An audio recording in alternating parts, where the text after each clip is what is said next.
So, and you've come all the way from Calgary. Yes. Let's start with just, can you talk to me a little bit about how your trip, like, describe the trip to me?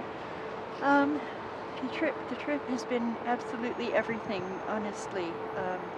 We left Calgary on April 20th of last spring, and I have a kick bike, a scooter like kids use. You just kick it, but it's adult sized, and it has disc brakes.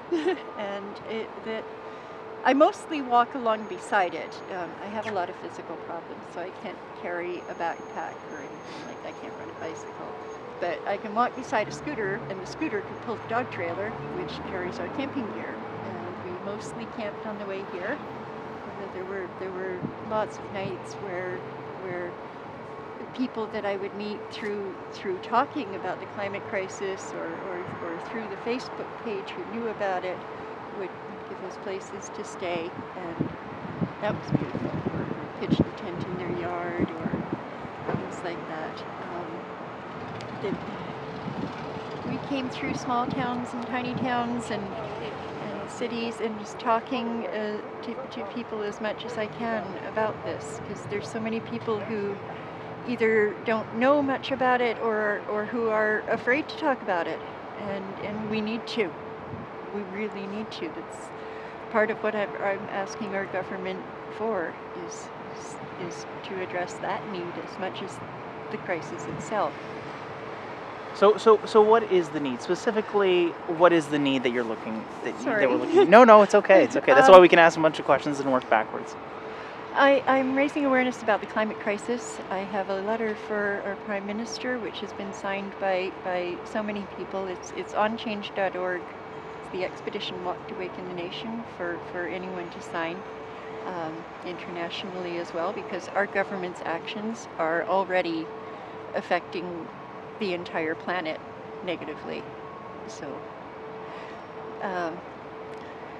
in the IPCC report that came out last fall very optimistically gave us about a decade, a little more, to turn things around, to have changes in place, not to start making changes. We don't wait a decade and then make changes. We have only that long to have those changes actually in place.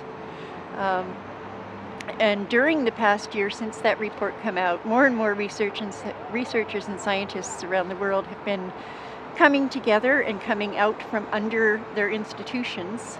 And the research has been getting progressively more terrifying, and the time frame within which we have to make changes has been getting even more terrifyingly smaller and smaller, and there are many of that group now who believe that we may only have a year or so. So you set up camp here outside the Prime Minister's office near the War Memorial. How long have you been here? We just pitched the tent yesterday. There was quite a large Extinction Rebellion action in front of Parliament yesterday when they reconvened, and then we marched here with members of the youth movement as well, and Future Rising, Fridays for Future, and we pitched the tent here, and yes, I'm staying. So obviously it's cold today, and it's winter. It's going to get colder. How are you dealing with this? With incredible help from a lot of incredibly good people. I might be the body that walked and is sitting in the tent, but there's so many more than me doing this. How long? You said you left on April the 20th. I just want to make sure. When did you get here? I got here on October 15th. I've been staying with a friend. Well, we got ducks in a row to start camping. So it took a long time to get here. I have a lot of physical disabilities. That's part of the reason. I can't do a whole lot of distance in a day. But there were also things that happened. I smashed up a knee really badly. Most of our stuff got stolen in Winnipeg. So we lost a couple of big chunks of time, but we're here now.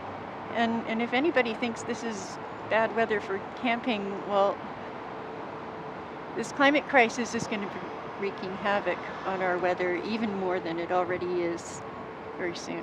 I would rather be a little bit uncomfortable now than be having an extended, drawn-out, painful, hideous death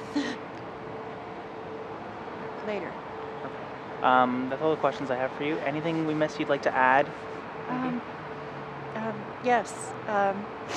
If you're in Ottawa, I'm currently at the corner of Wellington and Elgin. Elgin. Sorry, I'm not from Ottawa. I apologize to No. you, Lord Elgin. Elgin. Come by and talk. Come pitch a tent. Come sleep in the extra tent if you like. Look up the Expedition Walk to Awaken the Nation on Facebook and on change.org, and sign it and share it and do whatever you can to be part of this, because we don't have time. We really do have everything to lose and our own future to gain. Perfect. Thanks so much.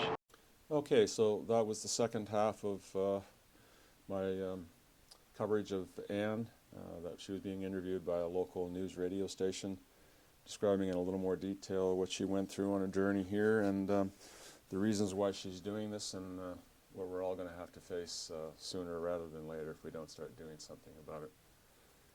And so then I thought I would finish up with showing you the sun setting over Parliament Hill.